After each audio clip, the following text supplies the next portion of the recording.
حضرت مولا علی شیر خدا نے فرمایا تھا قرآن پاک کبھی پرانا نہیں ہوگا، جب بھی پڑھو گے نیا مزہ ہی آئے گا، نیا سرور ہی آئے گا، نئی کیف۔ بڑے بڑے کٹر کافر قرآن پاک سنتے تھے نا۔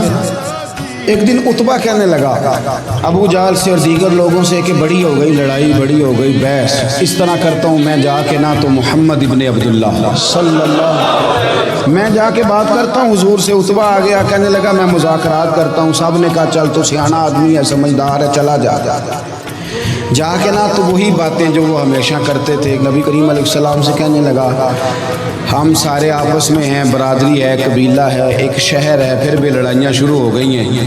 جو آپ کا کلمہ پڑھتے ہیں وہ الگ ہو گئے، جو ہمارے معاذ اللہ طریقے پہ ہیں وہ الگ ہیں، تو کوئی بات چیت نہ کر لیں بیٹھ کے۔ تو حضور نے فرمایا کرو نا۔ کہنے لگا اگر آپ سرداری چاہتے ہیں تو ہم دیتے ہیں، اور اگر آپ مال و دولت چاہتے ہیں تو معاذ اللہ ہم دیتے ہیں، جو آپ کہتے ہیں ہم کرتے ہیں۔ کسی طرح کا بھی آپ کا مطالبہ ہے تو ہم پورا کرنے کو تیار ہیں، تو آپ بتا دیں ہم وہ کر دیتے ہیں۔ وہ بڑی اس نے لمبی چوڑی تقریر کی، جتنی آفریں گنا سکتا تھا گنوائیں۔ کریم خاموش رہے۔ جب اس کی بات پوری ہو گئی تو حضور فرمانے لگے میں بھی کچھ بولوں گا۔ کہنے لگا بولیں۔ میرے نبی پاک نے قرآن پاک پڑھنا شروع کر دیا، چند آیتیں پڑھی، کھڑا تھا بیٹھ گیا، پھر اٹھ پڑا، کبھی ادھر جاتا ہے کبھی ادھر آتا ہے۔ حضور نے تلاوت ختم کی، کہا کوئی بات کرنی ہے؟ کہنے لگا نہیں مجھے اجازت دے دو۔ واپس گیا، جب گیا نا تو ابو جہل دور سے دیکھ کے کہنے لگا جو گیا تھا وہ تو عتبہ تھا، اور یہ جو آ رہا ہے یہ کوئی اور ہے، یہ کوئی اور ہے، یہ وہ نہیں ہے جو گیا تھا۔ واپس آیا تو کہا کیا طے ہوا؟ کہنے لگا یار طے کیا کرنا ہے، میں نے شاعر بھی دیکھے، کاہن بھی دیکھے، جادوگر بھی دیکھے، میں نے زمانہ گھوما ہے، اور جو قرآن وہ پڑھتے ہیں وہ بندے کا کلام نہیں، وہ رب کریم کا ہی کلام ہے، وہ اللہ کا کلام ہے۔ تم نہیں مقابلہ کر سکتے، تم باز آ جاؤ، وہ تمہارے بس کی بات نہیں۔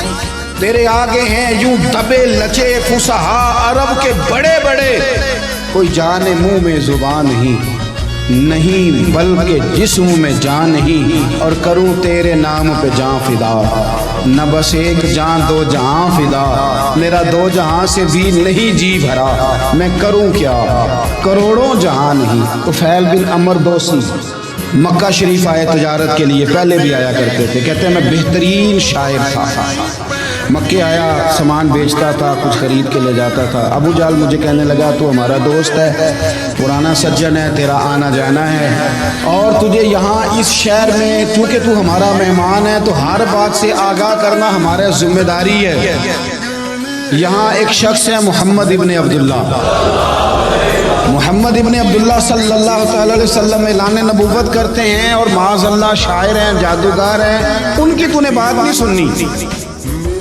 کہتا میں نے کہا مجھے کیا ضرورت ہے، میں نے چند ہفتے ٹھہرنا ہے، مال بیچنا ہے، کچھ خریدنا چلے جانا ہے، مجھے کیا ضرورت ہے؟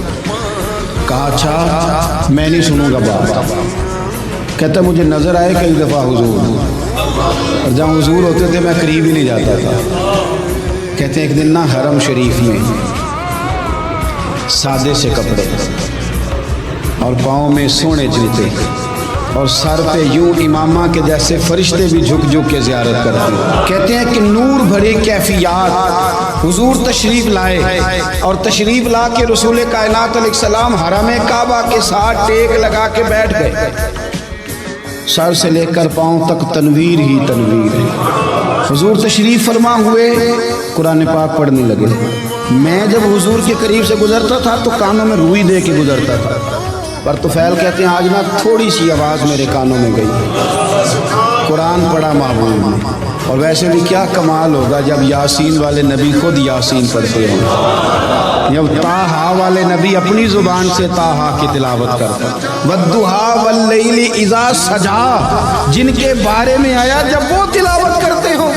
أَلَمْ نَشْرَحْ لَكَ صَدْرَكَ، جن کے سینے کی تعریف اللہ نے کی، جب وہ ان کی آیتوں کی تلاوت کرتے ہوں گے تو کیا شان ہوگی۔ جن کو رب کہے وَلَسَوْفَ يُؤْتِيكَ رَبُّكَ فَتَرْضَىٰ، حبیب تجھے اتنا دوں گا کہ تو راضی ہو جائے گا۔ تو جب حضور خود یہ آیتیں پڑھتے ہوں گے تو انداز کیا ہوتا ہوگا۔ کہتے ہیں وہ تھوڑی آیتیں سنی پر قربان جائیں میرا تو کوئی دل ہی بدل گیا۔ میں بڑا بہترین شاعر تھا، لفظوں کے تراشے مجھے خوب آتے تھے، الفاظ کے بام و در سے میں آگاہ تھا، اچھا ادب میں جانتا تھا، پر میں نے کہا یہ کلام، یہ انداز، لو انزلنا ھذا القرآن علی جبل لرأیتہ خاشعا متصدعا من خشیۃ اللہ، یہ انداز پتھروں پہاڑوں پہ جائے تو وہ ریزہ ریزہ ہو جائے. کہتے ہیں تھوڑا سا پڑا قریب میں اور پھر نظریں جھکائے ہوئے حضور اپنے گھر گئے، سرکار چلے تو میں پیچھے پیچھے، حضور گھر میں چلے گئے تو میں نے دروازے پہ دستک دی، باہر آئے، سلام لی.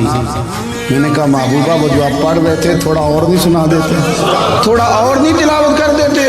کہتے ہیں رسول پاک نے نا پھر قرآن پڑھنا شروع کیا. میں کبھی بیٹھتا تھا کبھی اٹھتا تھا، جب حضور نے تلاوت مکمل کی تو میں نے آگے بڑھ کے ید اللہ والا ہاتھ تھاما اور دست مبارک پکڑ کے کہا سونیا، یہ مجھے کہتے تھے نہ سننا، میں نے زمانہ دیکھا ہے، میں کوئی عام آدمی نہیں، میں سردار ہوں، میں نے دنیا دیکھی ہے، مجھے قسم ہے. تو آپ کی زبان سے نکل رہا ہے وہ بشر کا کلام نہیں، آپ مجھے کلمہ پڑھائے، میں مسلمان ہونا چاہتا ہوں. Subscribe to my channel. Subscribe to my channel.